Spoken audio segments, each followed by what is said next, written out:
السلام علیکم دوستو، امید ہے آپ لوگ خیر خیریت سے ہوں گے۔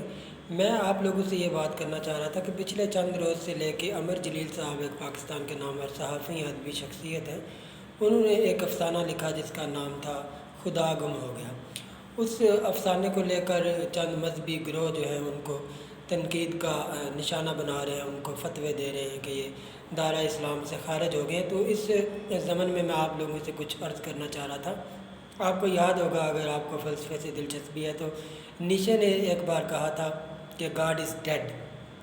نیچے نے صرف اس سینس میں نہیں کہا تھا کہ گاڈ فزیکلی ڈیڈ ہو چکا ہے، اس نے نظریاتی طور پہ کہا تھا کہ انسان خود اپنے اعمال کی ذمہ داری لے اور ترقی کر سکے۔ گزشتہ کئی روز سے میں اس سوال کا جواب تلاش کرنے کی کوشش کر رہا ہوں، اور جو مجھے سمجھ آیا وہ میں آپ کے سامنے رکھنا چاہتا ہوں۔ آپ لوگ اس کے اوپر تھوڑا سا توجہ دیجیے کہ جو ادبی چیزیں ہوتی ہیں، جو افسانے ہوتے ہیں، جو ناول ہوتے ہیں، جو ڈرامے ہوتے ہیں، جو ادب ہوتا ہے، اس کا ایک اپنا ایک پس منظر ہوتا ہے، اس کے اپنے پس منظر میں دیکھا جاتا ہے، اس میں فتویٰ بازی اور اس طرح کے کام نہیں کیے جاتے۔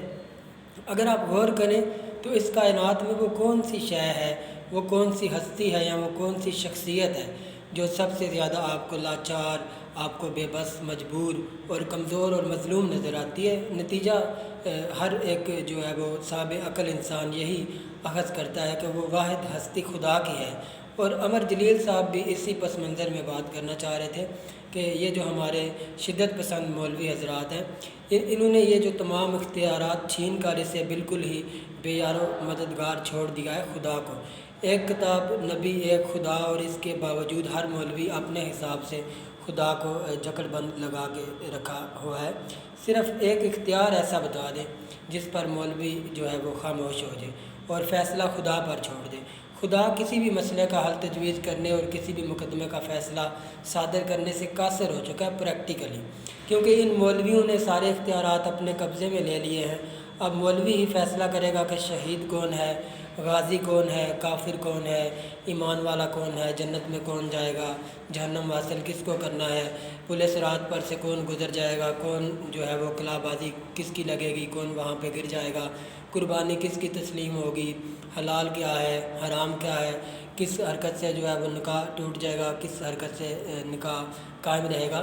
ان تمام معاملات کا فیصلہ قیامت والے دن نہیں ہوگا، بلکہ مولوی دنیا میں ہی اس کا حتمی فیصلہ صادر کر چکا ہے، اور مولوی کے ہر فیصلے کی پابندی خدا پر لازم ہے۔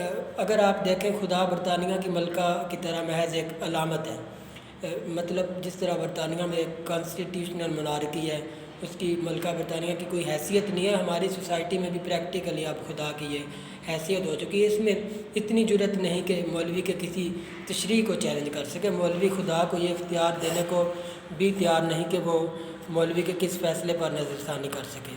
یقین نہ آئے تو آپ کسی مولوی کے کسی فیصلے کو خدائی نقطہ نظر سے چیلنج کر کے دیکھ لیں، تو آپ کو پتہ چل جائے گا کہ مولوی یہ اختیار خدا کو واپس دینا چاہتا ہے یا نہیں۔ اب حیرت اس بات پہ ہوتی ہے کہ اگر خدا کی موجودگی میں ہر فیصلہ مولوی نے کرنا ہے تو پھر خدا کی ضرورت بھی کیا ہے؟ جرمن فلسفی نیچے نے تو خدا کی موت کا محض اعلان کیا تھا۔ حقیقت میں یہ جو مولوی ہیں، انہوں نے خدا کی قبر کھود کے اور اس قبر کے اوپر خود جو ہے وہ تختہ نشین ہو چکے ہوئے ہیں۔ خدا کو پریکٹیکلی ہماری سوسائٹی سے انہوں نے نکال باہر کیا ہے۔ تو اسی پس منظر میں جو ہے وہ عمر جلیل صاحب بھی یہی بتانے کی کوشش کر رہے تھے، تو لوگوں نے ان کو فتویٰ دیا کہ یہ جناب مولد ہو گئے، یہ ایتھیسٹ ہیں، کافر ہیں، ان کو اسلام سے خارج کیا جائے وغیرہ وغیرہ۔ تو آپ لوگوں سے گزارش یہ ہے کہ چیزوں کو ان کے اپنے پس منظر میں دیکھیں اور اس طرح کی شدت پسندی پھیلانے سے پرہیز کریں۔ شکریہ۔